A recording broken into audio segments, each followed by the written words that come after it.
رايح شركة جديدة وخايف الاتش ار يضحك عليك، جالك الجوب اوفر ومش عارف هتتفاوض عليه ازاي، محتار تقدم استقالتك وتقول لمديرك مع السلامة، ولا تفضل في شركتك وتقول ان اللي نعرفه احسن من اللي ما نعرفوش قبل ما تتدبس وتوافق وتمضي عقد العمل وتبصم بالعشرة. تابعنا النهاردة عشان نعرفك اهم الملاحظات اللي هتسأل فيها الاتش ار. عرفت المرتب المعروض عليك؟ يبقى من غير إحراج أول سؤال لازم تسأله، هل المرتب ده جروس ولا نت؟ يعني هل ده إجمالي المرتب ولا الصافي بعد خصم حصتك في التأمينات الاجتماعية وضريبة كسب العمل وخلافه؟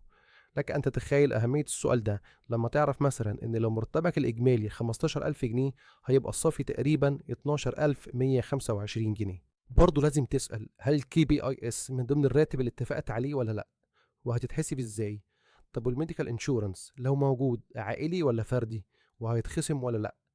اسأل عن مواعيد القبض وهل المرتبات بتتحول بنك ولا كاش عشان تبقى عارف هتقبض امتى وتظبط دنيتك. كمان استفسر هل في مكافآت وارباح وعمولات او بدلات ولا لا. ولو هتشتغل في مصنع اعرف هل في وجبات مجانية ومواصلات مجانية، ولو في مواصلات ايه اقرب خط سير ليك. بمعنى مكان الشغل، هل في الإدارة ولا في فرع من الفروع ولا في مكان تالت، عشان تقدر تحسب تكلفة المشوار والمسافة والوقت من البيت لحد ما توصل شغلك عشان ما تتبهدلش في المواصلات. اسأل عن المسمى الوظيفي وبالظبط المسؤوليات والصلاحيات بتاعتك، لازم تبقى فاهم هتعمل ايه ومسؤول عن ايه عشان تعرف اللي ليك واللي عليك. يعني مواعيد شغلك تبدأ امتى وتنتهي امتى، واعرف امتى راحتك الأسبوعية وهل الساعات الإضافية هتتحسب ولا لا. انت بقى اللي هتضحك على الاتش ار وتساله انت شايفني فين كمان 5 سنين، وقول له انا بحب استفسر عن الترقيات والمعايير اللي بتختاروا على اساسها الناس اللي بتكبر في الشركه.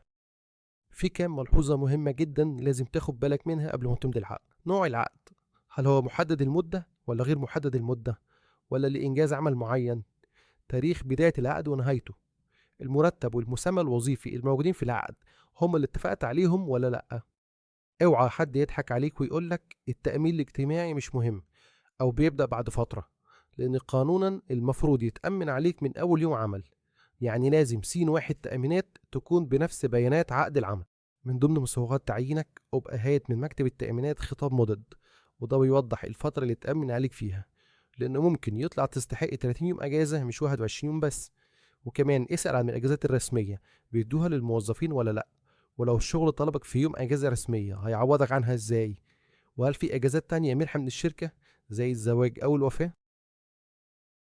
لأن كل مكان شغل ليه نظامه وقوانينه، فأنت لازم تفهمها عشان ما تتخضش بعد كده. اطلب من الاتش ار يفهمك اللوائح والسياسات الخاصة بشغلهم، يعني المأموريات بتتعمل ازاي، طب التأخيرات والمرضي مثلا طريقة حسابهم ايه.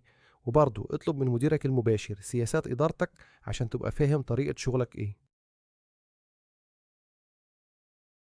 هل المكان اللي هتباشر منه شغلك جاهز ولا لأ؟ في مكتب مثلا؟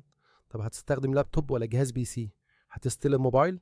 حتى الأدوات المكتبية قلم دباسة خرامة موجودة ولا هتصرف على الشركة من أول يوم؟ كمان اسأل هل في سوفت وير هتخلص شغلك من خلاله ولا كلها شغالين دفاتر؟ نوفمبر روح يا نوفمبر تعال يا نوفمبر الحقنا يا نوفمبر أوجع نوفمبر. اعرف مواعيده ايه ونظام تقديم المشروبات والأكل بيتم ازاي، وما تنساش إن أهم اتنين بعد مديرك لازم يرضوا عنك، الاتش ار وعم ضياء بتاع البوفيه. بس خليك فاكر، محدش بيستخبى من قدره، كله رايح. في النهاية نتمنى تكون الحلقة عجبتكم، ومنتظرين اقتراحاتكم واستفساراتكم.